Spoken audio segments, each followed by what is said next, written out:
This is the instructional presentation for Module 2, Part 3 on gender-sensitive indicators. If you have not yet finished viewing Parts 1 and 2, please view them first before commencing the current presentation. In the previous presentation, we have seen a linkage between research questions, indicators, and methodology. In the current presentation, we will study about gender-sensitive indicators.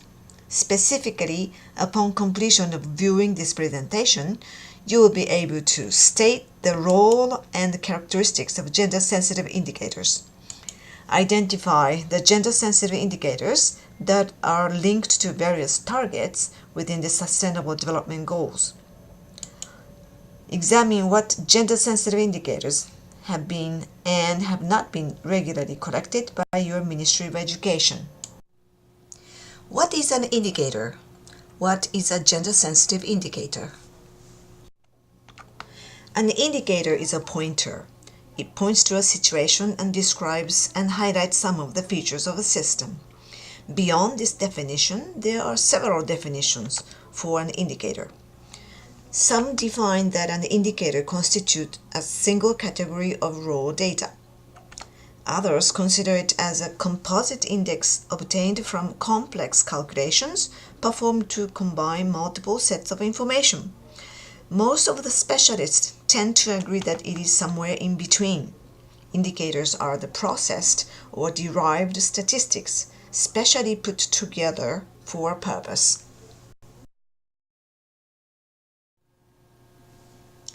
Let us take an example. Are these indicators? You see them very often in a statistical directory, but they are not indicators. They all correspond to a series of raw data. Indicators are the processed pieces of statistics, as shown here. Different pieces of data are synthesized into a purposeful structure. Indicators should provide information on how the education system is functioning within the framework of the education objectives.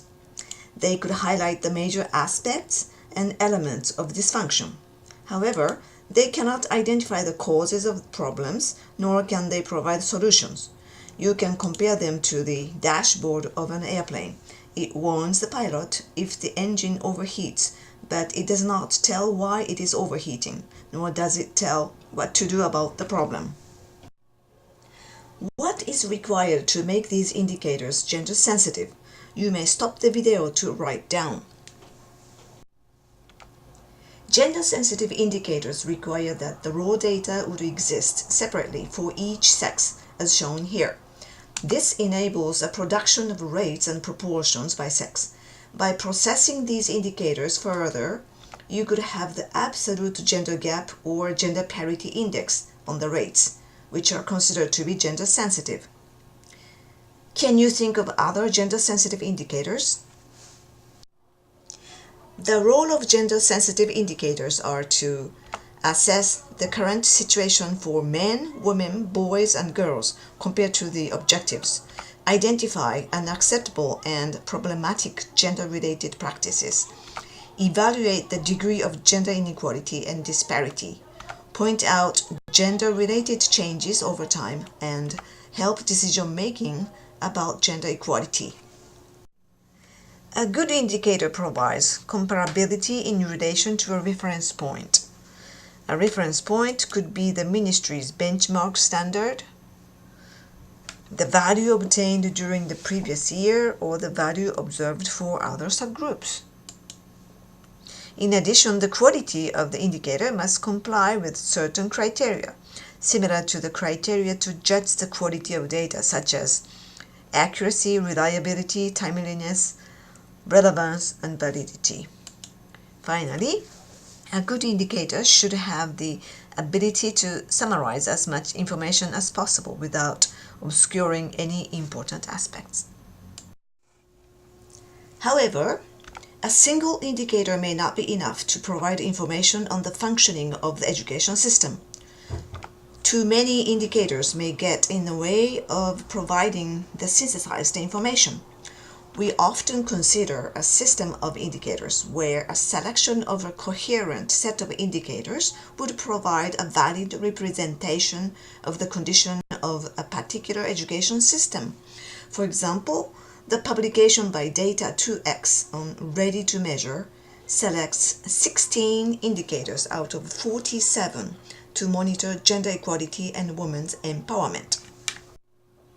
In this example of World Economic Forum, the Gender Gap Index for Japan has been presented. Here, a set of indicators has been selected in each of the domains: economic participation and opportunity, educational attainment, health and survival, and political empowerment. The final score is a composite variable of the female-to-male ratios obtained in these indicators. The rationale behind this selection was that these domains are considered critical in identifying the gender-based gaps in access to resources and opportunities. What might be the limitations of indicators? Now you may stop the video and discuss the limitations of indicators based on the previous example of Gender Gap Index and the following table.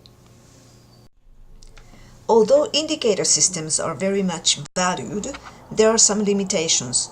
As you may have noticed in the previous examples, Japan's Gender Gap Index is reduced to a single value of 0.658. Yet, the values of all the indicators have much variation. On the second example, a better gender parity, which is 1, is associated with a country which has lower overall enrollment rates. This means that a single indicator may give a misleading message. Some experts are concerned by the fact that quantitative indicators reduce the rich diversity and quality of the information. They consider that indicators should address more qualitative objectives. By definition, an indicator is quantitative.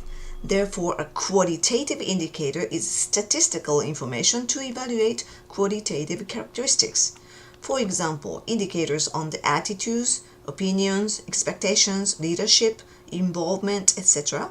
can be measured using a nominal scale, which is quantitative.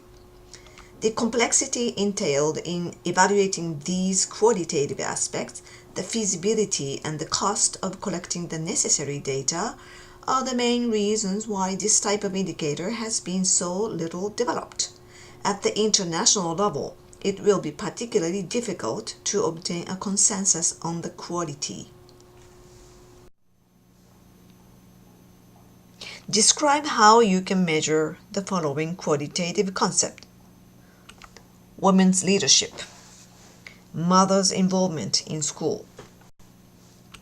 What are the key indicators that planners would like to use in order to monitor the progress on gender equality specified within SDGs? Does your country collect these data periodically? Through a series of consultations, 4 levels of indicators have been proposed for Sustainable Development Goals: global, thematic, regional, and national. The global indicator framework includes a small set of globally comparable indicators for all SDGs, including SDG number 4 for education. 11 indicators have been proposed as shown here.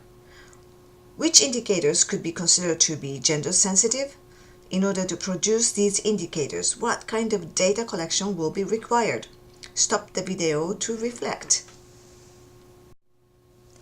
The thematic indicator framework includes a broader set of globally comparable indicators proposed on the basis of 5 criteria: relevance, alignment with the concept in the targets, feasibility for regular data collection across countries, ease of communication to a global audience, and interpretability. Within this framework, each target is divided into themes. For example, target 4.1, by 2030, ensure that all girls and boys complete free, equitable, and quality primary and secondary education, leading to relevant and effective learning outcomes. 4 themes have been identified: learning, completion, participation, and provision. Now, which indicators have been regularly collected in your country? What could be the data collection challenge? Discuss in your group. To see other targets, please refer to the UNESCO publication, which is included in the Module 2 reading list. Gender-sensitive indicators can be used to produce information needed by the decision makers to monitor the gender equality in the education system. This can be done by the selection of a system of indicators that are comparable, reliable, relevant, feasible, valid, and timely. Indicators cannot explain the cause of the problems and cannot provide solutions. Finally, to give a richer description of what might be going on, it may be necessary to complement with more qualitative information. When you have completed this presentation, you can continue building the glossary. You could also participate in the controversy forum whenever you are ready to do so. Then go to the instructional presentation, Module 2, Part 4.